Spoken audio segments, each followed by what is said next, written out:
Hello, everyone, and welcome to another edition of the SimSN podcast, the show where I ask some of my favorite questions to some of your favorite people. And today I'm delighted to be joined by a member of the Seahawks organization. Sir Guest, would you mind introducing yourself? Hello, everyone. I am Randak, and I'm here to say smart things. That's what Tuscan just told me not to say anything stupid. I think was his advice. Thank you so much for joining us. So you've been a member, I think, since about 18 months, since about last summer. I think so. I've been through two drafts now, so that's how I measured. I came in, was able to do the draft two drafts ago, and then was this draft. So that's my experience so far, and I've learned a lot between the first and second draft, and I'll probably learn a lot after the third draft. So we'll see where it ends up. We'll see where my progression dies. But at this point, I still feel good about it. Yeah. Hey, we've all learned a lot in the last couple of drafts. I mean, 2024 was the first big one with Boom Bust. So I feel like that kind of reset everything. Um, so yeah, not that far behind the curve. Um, so what brought you to this site? And have you ever played anything like this before SimSN? Yeah, I played front office football Mm-hmm. many years ago, probably 15, 20. I'm horrible with time, but it was at least 15, I'm fairly certain. And that was fun, but didn't have everything I quite wanted, and so I eventually drifted away from that.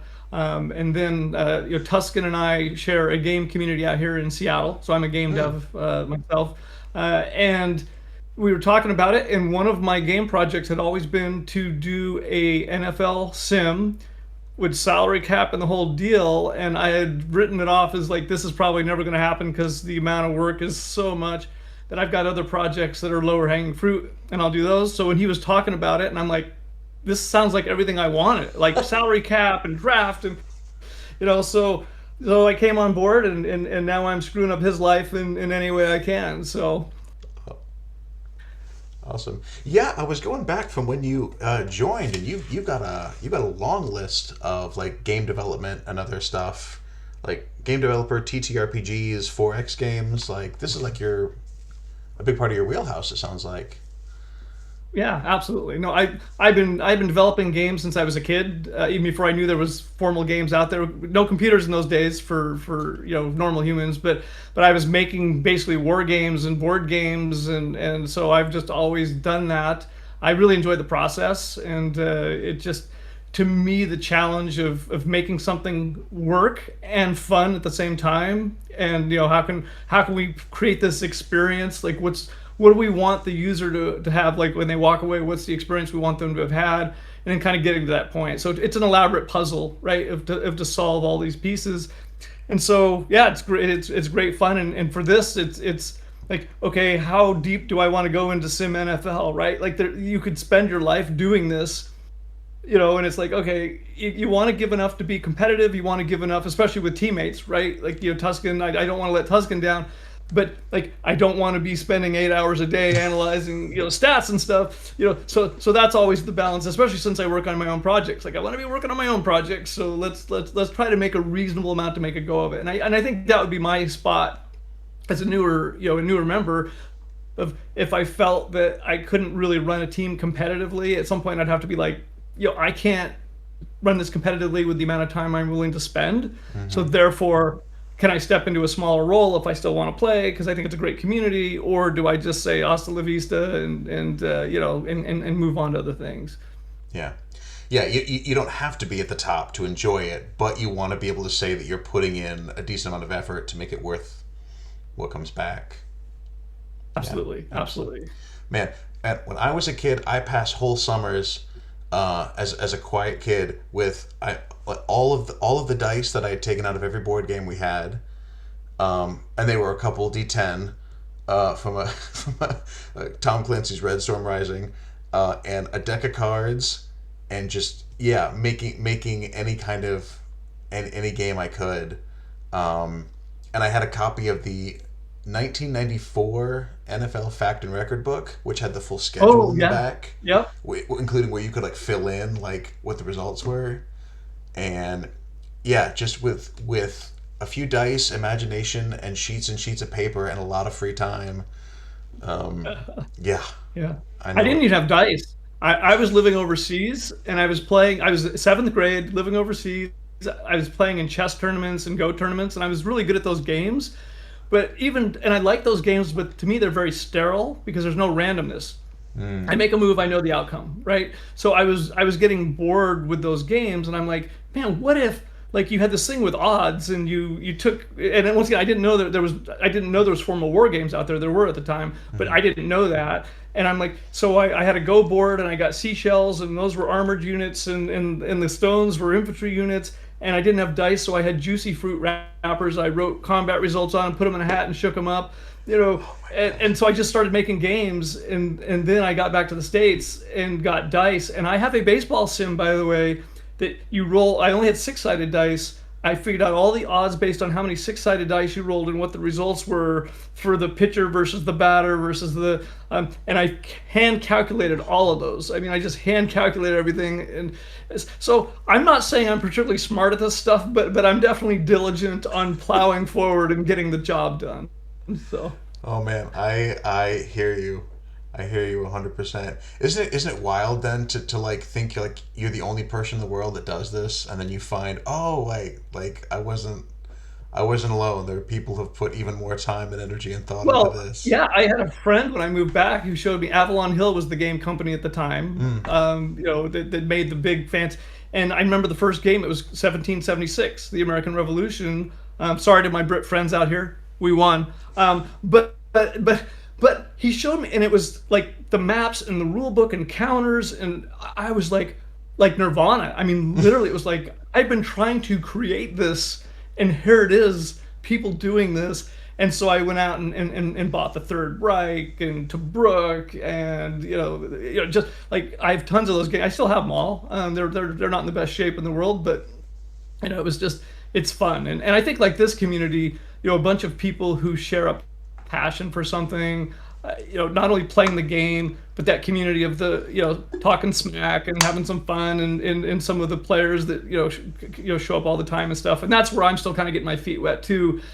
I'm having hard enough time keeping track of like who's my players, Mm. as opposed to, and I think that's true even from a GM perspective of, I'm so focused internally, and that's not the end result you want to be at. You need to be internal and external. That I don't have the bandwidth to be like, oh, here's the strengths of everyone else's team, and here's what they're doing, and here's, it's like, yeah, heck with that. Let me get my own house in order Mm. before trying to take that next step. Yeah. Yeah, absolutely. Oh man, there is no hobby on the planet that just doesn't have an infinite well like downward where you can just dig as deep as you want to. Yes. Um, Yes. I think that's the most fascinating thing. Every person has something that's just like their thing, and they've thought about it like 100 times more than you would have ever imagined anyone would, and it's just the best. Um, it's funny you talk about chess and randomness. That's one of the things as a fellow chess player that is the most wonderful and most frustrating thing about chess is that there is no hidden information. And so when you win, you feel spectacular. And then when you lose, you feel awful because it's like it was all like there was no surprise. You knew that piece could Yeah. move there. You knew that sequence of moves was legal and possible. You just didn't see Yeah. it, and they did, and they Yeah. so. And what I like, the thing I like about the randomness, because chess is a magnificent game, but what I really like is with chess, if I can see the sequence and there's no fail state, I don't have to protect myself. But in a game of randomness, even if there's a 90% chance I succeed when this piece goes to take your piece, there's a 10% chance it doesn't. And am I hanging in the wind if that 10% chance happens? Or have I hedged so that, like, okay, I've got a 90%, and if I get a 10% scenario, I've hedged for that, right? I've done something to help protect in that. And to me, I like that multi-level of thinking of, here's what I think is going to happen. The enemy Mm. gets a vote, right? And then I've applied my plan to get to a state, and does that state resolve the way that I think it's going to resolve, or does it not? And I love that anticipation and excitement. It's one of the reasons I like the role playing game. Like, I've got everything set up, I roll the dice, and you know what? Made a bad roll. So dealing with those consequences is what makes a great story. in my mind. Like if you succeed every time, it's not exciting, right? Yeah. And it wouldn't be exciting. I wouldn't want to be in any game where I was the dominant person. In fact, I played a lot of sports growing up, and what I've always told people is I've been the superstar on teams that were not good at all, and I've been a journeyman on teams that were magnificent. I will take the journeyman on a magnificent team all day long. I just it's more of a personal challenge. It really stretches you. It just feels good to be a part of that and be able to be just a contributing member as opposed to you're the guy everyone's looking to in the moment. And I don't mind that stress. That doesn't stress me out per se. But it's like I want to be the guy that like let's support these superstars and feel a part of the big team win. Yeah. Yeah, very much also still a kindred spirit here. Best supporting actor is kind of is where I slot, and there's achievement and there's helping other people achieve, and Absolutely. that's the most fun.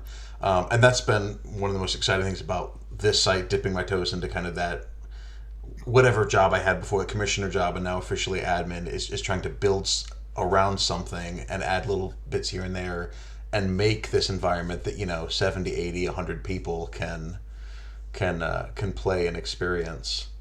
Yeah, and I think that's one of the things that separates this from what I saw at front office football, by the way, is no game's going to be perfect, right? No experience is going to be perfect. Even if it was what one person saw as perfection, it wouldn't be for necessarily the rest of us. But when it's incrementally improving, you always feel like you're going in a positive direction, and that if there's something really broken, it'll get fixed. And that's where, from my memory of front office football, is was what it was, and things weren't really changing. So it's like there was some things that were really broken, and they're never going to get fixed. So do I just try to exploit those things that are broken? Do I just accept those things that are broken? And so I like that aspect of improving the community experience, balancing things as we go of like, hey, we're getting too much of this or too much of that. Can we back that off? Is that a statistical anomaly, right? Because as game devs, sometimes players will come up with amazing stories for what's happening statistically that is not, because I've had these challenges with players in my games in the past. And it's like, no, when you first ask the question, I always assume I'm wrong, and I went in and I, checked the logs and I went through all the stats, and it came out exactly what it was supposed to be. No, no, that's not how it works. When this, okay, that's you believe what you want, and that's fine. I don't want to take that away from you. You built this altar, you worship at it, but I'm just telling you as the game dev, I feel bad if you're doing that based on information I gave you versus something you made up a story that you're telling yourself. Yeah. Well, and you see that all the time in sports, all kinds of narratives. And I know, before, I will preface this by saying, I know we do have a literal clutch mechanic in the sim, but it's far less frequent mechanically. It's not present in a lot of players, but you see that aura kind of develop when it's like, oh, someone had a really good game or had a clutch third down conversion or, went 6 for 6 on that final drive, and it's like, that's my guy. He's Yep. Yep. and then once you start that, then the confirmation bias kicks in, and you start to find the Yep. right stats to support it, and then the legend grows Oh from yeah. there. Yeah, we're storytelling creatures, and I love that about us. And it's also a weakness, right?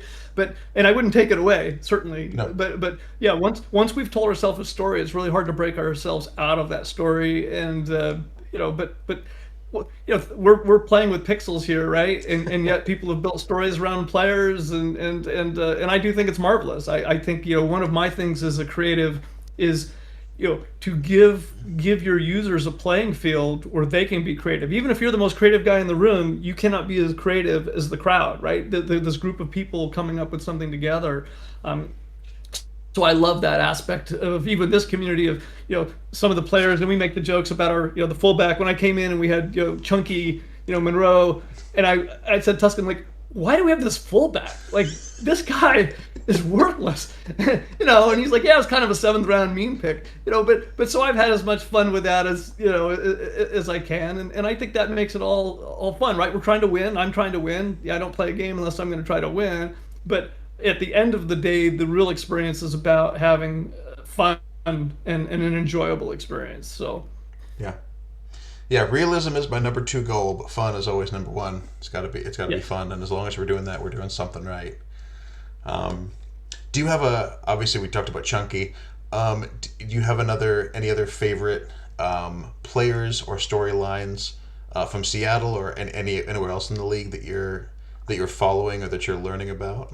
Yeah, I kind of, like chop gets thrown around, right? So you get these players, and that's for me. That's where kind of they're kind of at the fringes of consciousness, right? Where you're like you kind of hear it and you laugh along, right? It's kind of like being at the party and someone tells a story that you kind of know half of the story, and you kind of you kind of laugh along. But that's where I'm kind of looking forward to kind of seeing some of these players develop and getting to know who they are, and kind of like, okay, this is kind of a cool part of the meta of this is like you said, here's this guy, he's always clutch, and then you're looking at him like, oh, I'm not sure he is, but hey, like this is fun. Let's lean into the clutch story. So yeah, right now I'm trying to keep from once again embarrassing myself too much. And sometimes like last year we picked Allen, first round as tight end. Allen is our first round, and I'm like, I thought I reached maybe a little for him, but I remember talking to others, and they're like, no, we were gonna get him. Mm. But then he hits training camp, and he drops, his stats drop, and then this year his stats dropped. So I DM'd Tuscan and said, is the training camp random, or am I doing something where I'm really a bad drafter because our first rounder this year dropped as well? I'm like, so far I'm over 3 on stat increases during training camp. So is it me, or is it just And he says, no, it's random. I said, okay, then I'm totally fine. But it was just like, if I'm doing something wrong, tell me, because so Yeah. Well, I tell you what you guys do have the magic touch of, and I know a couple of these are from 24, which is before you, but so far Seattle has had the magic touch on linebackers. I know you've got Brandon Schroeder, who's just an absolutely phenomenal pool player, 90 overall at 28. Um, and then fourth and sixth round picks in 2024, Carlos Mateo, who's now a 70 overall with A potential at 24, and Brashad Barnes, sixth round picks, now a 67 overall at age 24. Um, so whatever you guys got in the water over there is working for the linebackers, that's for sure. yeah. And that's one of my things where I don't understand, because I would have thought Schroeder would be much more dominant. Mm. Be one of those guys that can take over games occasionally. And I remember we had one last year where we got a bunch of sacks. In fact, I had just kind of we talked about it in the Seahawks room of like, I'm like, is there a way we can get this guy more involved in the game, right? Like we have one of the best linebackers in the sim, and then he got like 4 sacks. But I think that was the thing where it was just the odds, right? It wasn't Mm. necessarily anything we did different. So it's like, okay, are we paying too much for a player because of the position he's in the sim versus what he might be in real life? And these are the little tricks in my mind that you keep your eye on of like, okay, Mm-hmm. who are you picking and where? But I like those. Like I like the Rua story for us, right? Defensive tackle Rua. He's a 4-year player right now, A+ potential. He's coming up. We got to sign him for next year. I don't know what that's going to cost us. I don't probably want to know what it's going to cost us. I've been eyeing the salary cap and kind of coming up with some contingencies of what we can do. But that's to me the fun, right? It's like, what is this guy going to develop into by the time his next contract ends, and what does that look like? And that position seems to play pretty well. Like he seems to be a pretty dominant player within in line with his stats. And once again, in my experience, which is not Mm. correlation, causation, anecdotal, all those big words I can throw in there, which I don't know what any of them mean. So Yeah, DTs really tend to feast in our sim. Um, Schroeder's a pass rush guy, right? Outside linebacker? yes, Okay. yes, So pass rush can be okay. I feel like off ball, like outside linebackers and like free safeties and sometimes like pass blocking linemen can all be tough to judge because they don't show up on the stat sheet always in big ways. We did fix sacks allowed in the stats, so we can see those. But even then, it's like that can be hit or miss depending on who you're going up against. And if you're a pass blocking guy that doesn't get a lot of pancakes, it can be hard to tell. But then like defensive tackles, strong safeties, inside linebackers, and of course offensive skill players, they can absolutely feast. So yeah. yeah, Yeah, it and can. looking at the right stats, because I was looking at Allen, because once again, it's like I think he's underperformed what I would have hoped, But then I found the pancake stat, and I'm like, man, that guy had a lot of pancakes, last year. I'm like, okay, so he's doing something that I'm not seeing because he's blocking on those plays and pancaking somebody. So once again, kind of what are the critical indicators for me to look at to make an impact on the team? Not just, hey, they're fun to look at, because who doesn't want to have pancakes? But what are things that I can look at as a GM that are going to help my team going forward to do the best that they can do for their potential? Yeah. Well, and especially as as we keep seeing overalls kind of rise as pool players get shifted out and draft picks come in, especially with these elevators like boom bust and camps and stuff to get them up to speed quicker. Yeah, I think shifting more toward just the attributes and more toward, well, what are they actually doing on the field, as some of those gaps, I think, in terms of just overall, start to lessen probably as we go on. So speaking of defense, your defense has gone 6 quarters now without giving up a touchdown. You're 2-0. You're coming up against a big game against the Rams for what will be Yep. short term supremacy in the West. How you guys feeling about that upcoming game? I feel excited now. Tuscan has to do the game plan, so that's thank God for that. But no, I love this situation. I love I want to I want to be one of those teams that can compete in any game, right? And there's the best guys in the sim are the best guys in the sim, best teams in the sim. But I like that even that NFL feel like we can go in any game and win, right? And that's what I like here. And I feel like we have that team. I don't think we have that dominant team, right? That franchise team that just gonna roll to the Super Bowl every year. But I think if we can just stay competitive every year and then just keep building and building and making sure we stay in games that I think that'll lead to success over time and so that's what I'm very much looking forward to this game and will it break my spirit or lift them, who knows, but it'll be good one way or another. It'll all be good. Yeah, season's still young either way. But I am keeping an eye on the NFC West as part of my hot take prediction about having less than half the league repeat as division champions. So was keeping a close eye on the Packers, although they had a pretty convincing victory over the Lions last week. But watching Seattle in the West and the Rams, trying to think of who else. Watching everything in the AFC South, which seems like complete turmoil. But particularly with Max Howard and the weapons that Jacksonville got him. So yeah, would love for you guys to help me make that prediction come true. And we would love to make you look good for once, right? Like I mean, it's, Yeah. What, Seattle was. Were you guys in last year, or were you a tiebreak? Were you on the outside after a we tiebreak? if we won our last game, we were in. If we lost it, we were out. And we lost, and we lost a tiebreaker on that, I believe. And we had a good record, so Yeah. but but I think that's it. If you can keep a good record every year and keep that keep getting good records, it gets you into the playoffs, get you to the big dance, and maybe you get some breaks along the way and get to the big game, but yeah, I'm very excited. I think we've got some really good young players coming up. If I don't screw things up too badly, I think we're just going to get more competitive. We went young this year on the draft. We picked up three 22-year-olds out of the seven. So I think we a lot of it was, hey, these are some backups that don't need to play right now but could play in the future, or can be competent backups so we don't have to pay someone a big check to help the salary cap. So I think we're really well positioned. Now, is that well positioned for upper mediocrity or well positioned to move beyond that? Time will tell. But that's the brilliant game plan, at least. Do you and Tuscan have a strong take on potential? I know lots of people have very strong opinions on if it's super important, if it's a good tiebreaker, if it's good for certain teams versus other teams or certain scenarios. Yeah, and that's part of my thing of learning what's important and what's not, right? And even like what's the max boom and what's the max bust and all these different things. I will tell you that this draft, I mean, if you look at it, we had an A plus and an A minus in the top seven. A couple B pluses, a B minus. We had one C, and that was the linebacker, fifth round. So my thought was, and sometimes I'm confusing reality with the sim, and so this is where I got to be careful as well, because I've done some things. Even my first year, I did some things that I would have done in reality that I don't think were best in the sim, but it just seems to me that that's a good stat, especially if you're picking a starter and he's ready to start today, and and maybe even say a running back that's not going to last 12 years.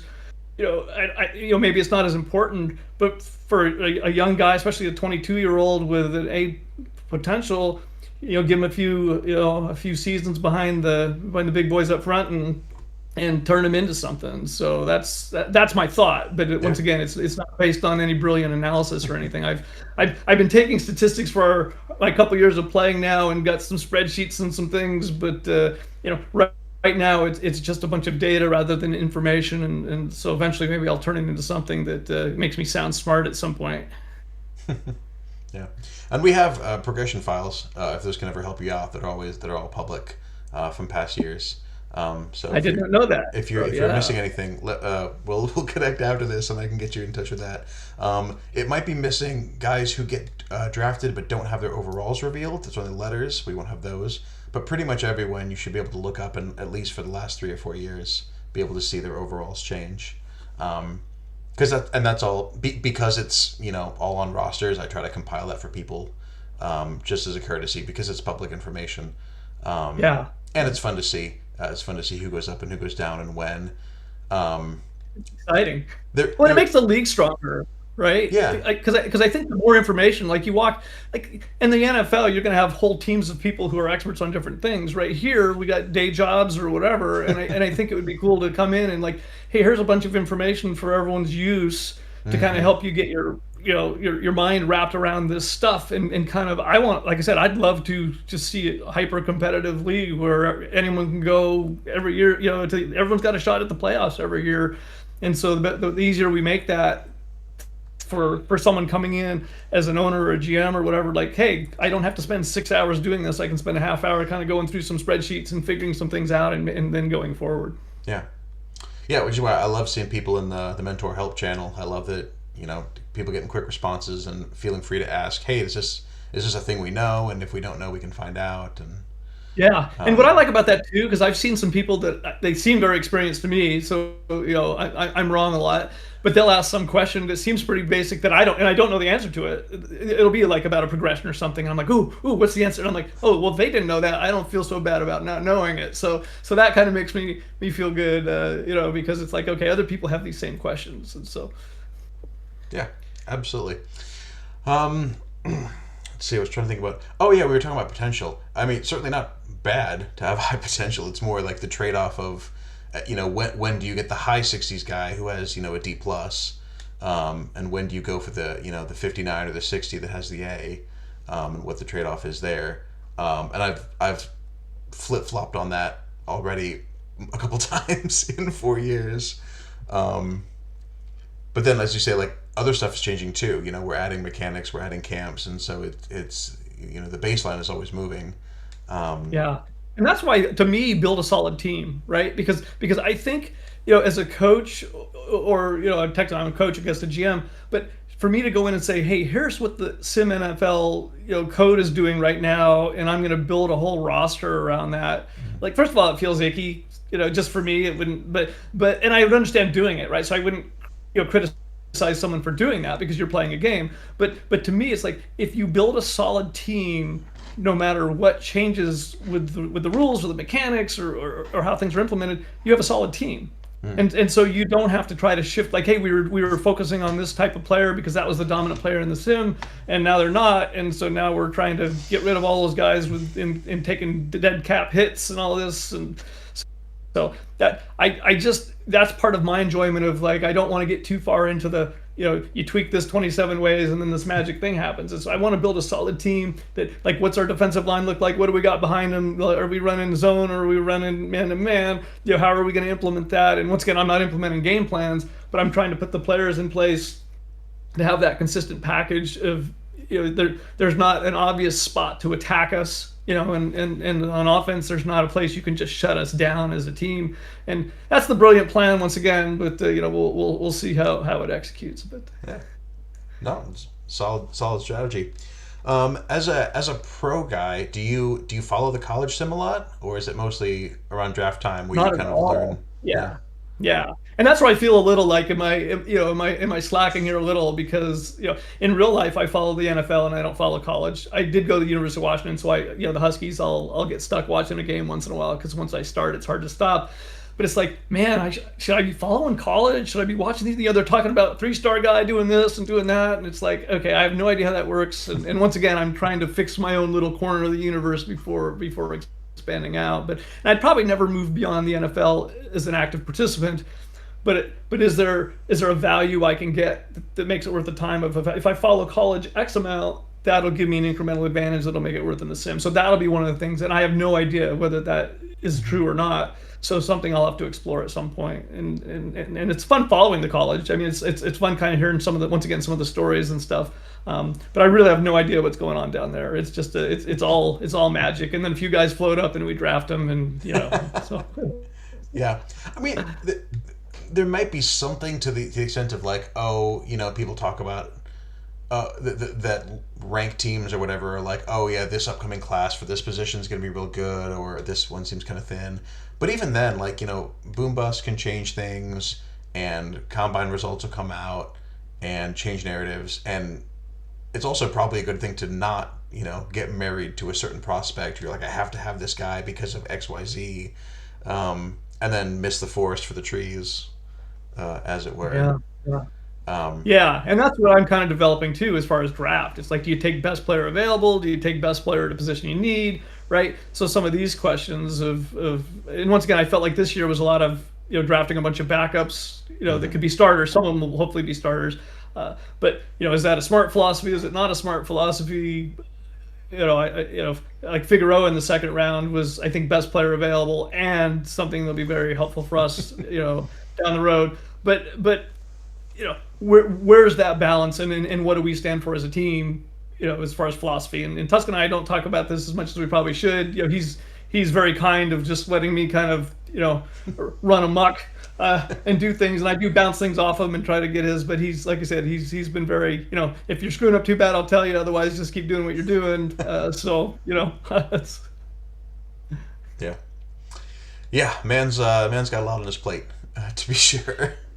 he does indeed, and I think particularly draft, right? Like he's helping with the draft Oh, and doing all that. It's like, oh yeah, like if I can just, I'm happy. I like the drafting. I think it's fun, and it is like, oh my god, and then you go, should I be trying to trade out, or trade up or down? Or like, no, I don't know enough, right? Like if you don't know who the idiot is at the table, you're the idiot. So it's, I haven't even tried one of those. And people reach out with draft with trade offers, which I always appreciate, but most of them I look at and I'm like, I don't see a clear, like there's an incremental edge here, but then an incremental cost, and so it's like, yeah, I don't know enough to be aggressive in that, and philosophically, I like growing my own, right? I like going through the draft and signing a free agent as you can. So, but it is kind of, that draft day is exciting, right? Of just trying to, like, oh my god, is he going to be available? And then it's like right before, like, oh, I got my guy. All right, who's my next one up? oh, absolutely wild.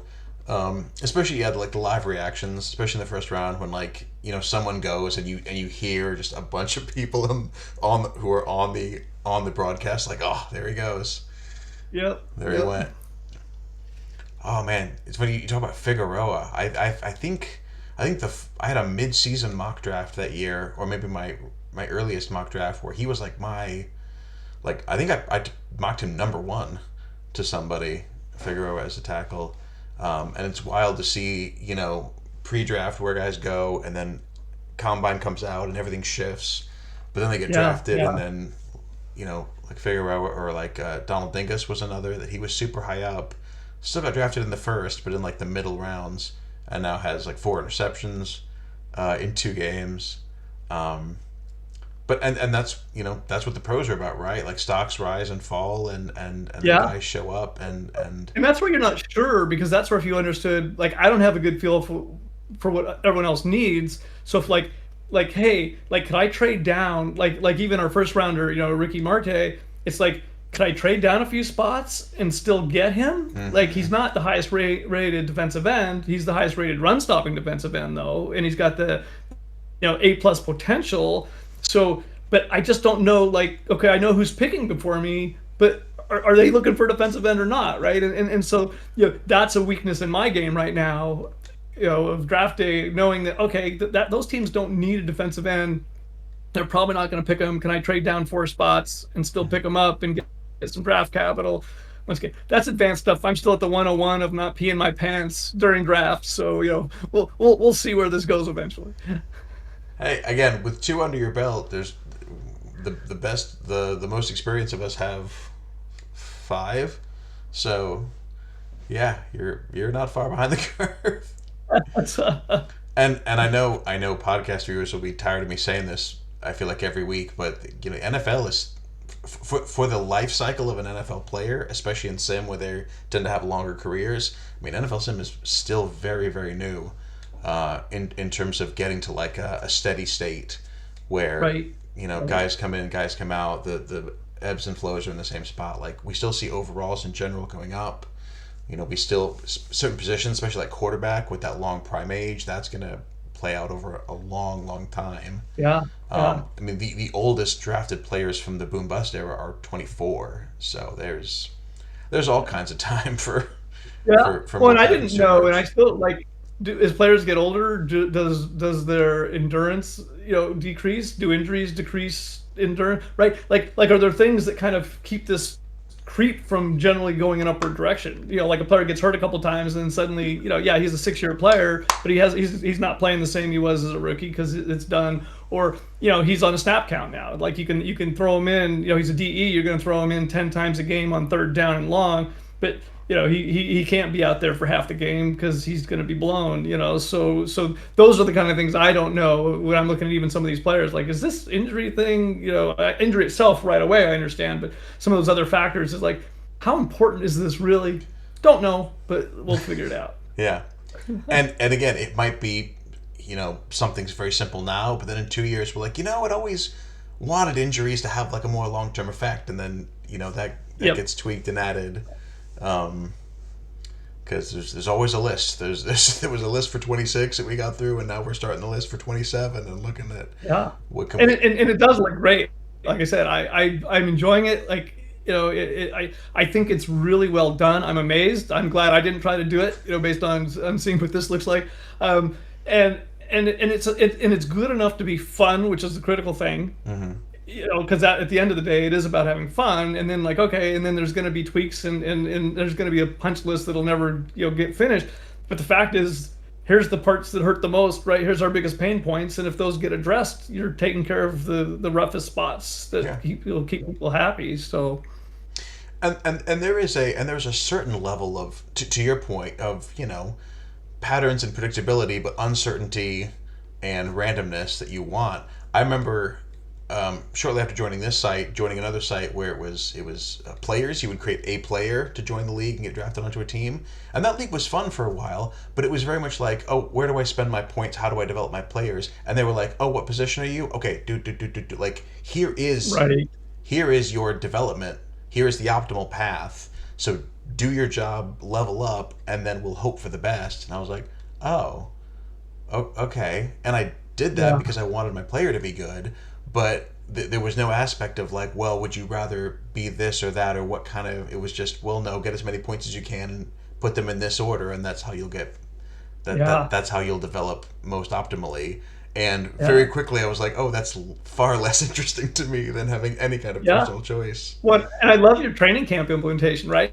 Like, am I putting them on the jugs, or am I putting them on the, like what? I love that aspect of, hey, the team focus. Are we going to focus? Are we going to lean? I don't think of it as a complete focus, right? But are we going to lean towards the offense or the defense? Are we going to lean towards possession receiver? Are we going to or route run? All these different things. I like that because I feel as hopefully as an owner, as a GM, like you can put your stamp on the team. Like, hey, Hmm. I want to be like, no one's running against us, and we're drafting players for that. But that's also what we're running.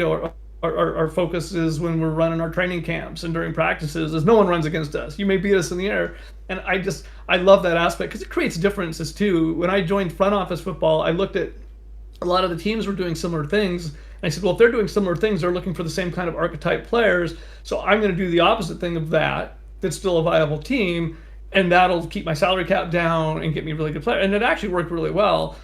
Other than big play receiving, which was broken, which I found out later. And that was one of the disappointing things too from that community. I feel this community is very open and honest, and the community I was in there. And it wasn't until I'd left, and the developer sent out a thing that says, "Hey, no big play receiving's been broken, and we're going to try to fix that." And I'm like, "Yeah," because I had this super defense that was like the just Legion of Boom Seahawk days, right? And it's like, and we played prevent.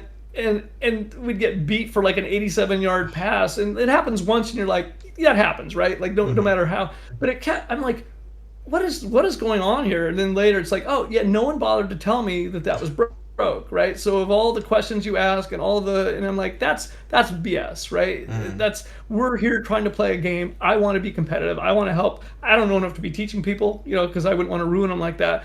But like if I had the knowledge, I'm happy to share it, just like I do in life. It's like it makes us all better, and Yeah. I want to be as good as I can possibly be, and if the best I can be is second place, I'd rather be that than first place and not achieve my potential. So Yeah. Well, and when people have all that information, they become more engaged, and then as people become more engaged, the league gets more fun, both from a yes, from a gameplay and from watching the teams go against each other and the outcomes, but also in the community. It's more people are engaged, they're writing more, they're talking more, um, and it just keeps reinforcing itself. It's a fun place to be. Even on a Tuesday, or whatever. Um, which is why Sim NFL comes out on Tuesdays, is because that's like the one day where pretty much nothing happens in the Sim. yeah, You don't have yeah. recruiting, you don't have any games. What is Yeah, it's created it's a virtuous cycle, right? Like a virtuous cycle that feeds on itself. And I even think the timing is like the off season was nice, right? Because you don't feel like I'm right off the season, I'm back into the next season. It's like you got some downtime, got a time to think about things, take care of that thing called real life, maybe. So I like this flow. For me personally, I've really liked the pace of it. I feel like it's exciting enough to stay engaged, and yet you don't feel like I got to get up in the morning, run a game plan, then jump on in the afternoon to take care of a trade, and then in the evening, make. So I think that that's achieved a very nice balance, and obviously then you engage to the level you want. Like I have to resist, because I do tend to be kind of compulsive about like, oh, I want to be all in, I want to be all in, and resisting that urge of, okay, you're allowed to make smart ass comments once in a while in the chat. You're allowed to do this. I do kind of pull up the roster, like, let me look through the roster, let me think about some things, but now put it away and get back to making your own game, or whatever. Yeah. Well, you've done a good job not getting roped in. I know people with that level of experience often find themselves with tasks, or they start getting ideas, and you're like, "That's a good idea. Go ahead and do that," and then come back to Yes. us and tell us how to Well, do it. this is the nature of experience in real life. I've done this long enough where and I do like I've been involved in boards and nonprofit boards, and it's like you just can get sucked deeper and deeper. So like, what level do you want to get in? And at some point, do you have the bandwidth to help out in a certain way? And that's for me still trying to learn. Are there areas that I can help out eventually? You know, but do that on my time rather than, okay, I'm all in, boys, like I strapped on my helmet and let's just rock and roll this thing, and so Yeah, yeah. Having Sarge and guys like that to be like, "Hey, man, like just so you know, like we can process trades, we can take care of stuff. Like if you ever, if you're unavailable or if you ever need some time, because of community reasons or work's busy or whatever, it just knowing that safety net is there, um, yeah, makes a whole lot of difference. Because yeah, this will. I'm the same way. Like there is all in and there's and walking away. That's like the two levels I have. Um, yes.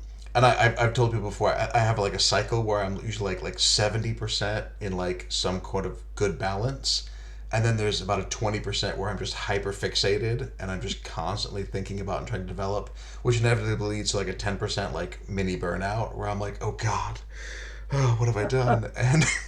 And you gotta manage that. You gotta flatten that out and let those things work so that you can enjoy it while it's there. Um, and I know Rocket and Tuscan have talked about the same thing, like wanting to make sure that they have time and capacity to enjoy this Right. amazing thing that they've created Yeah. over And it six. is it's stunning. I can't believe that something this elaborate, and this isn't, I know this, the NFL is not the only thing, right? I mean, I know Mm, there's all these other leagues yeah, going on. It's unbelievable what the team has done. It is literally unbelievable. It's amazing. I'm really impressed. yeah, yeah. I played college basketball and had promised myself that when I played, I would be a player and I wouldn't have to worry about polls or media or anything. That I would recruit and set a game plan and let that go. Because it's fun when people are involved and there's a bajillion basketball teams, so that like it's all wide open there. Um, but I don't need another plate to spin. Yeah, yeah. So we have an Indiana. I run Indiana, and we were about a 500 team last year, and that was fine. And let you solve that. Like, I can solve none of the league problems. I'm just in here solving team problems, right? Like, Yeah, I don't need to worry about all the meta stuff. I'm here solving my team's problems. yeah. It'd be like, oh, I guess I'm done. I put my points. I got my game plan. I guess I'm sweet. I guess I can go back to football. Back to the next thing. Oh man. Um. Let's see. I know you said you're still getting acclimated to all this, but I do have to ask since you're a guest. Any hot take, any prediction, anything you want to throw out and manifest for the Seahawks or any other storylines that you're following for the 2026 season? Yeah, I predict we're going to the playoff, and that Tuscan doesn't fire me. So those are my two hot takes. And yeah, other than that, I'm still trying to, it's like, oh, here's a few really good teams. Like, I know they're really good, so kind of trying to start to keep an eye on them and stuff. But other than that, like I said, I'm too focused on my own corner of the world, and need to come out of the shell once in a while and figure that out. But trying to give it some time.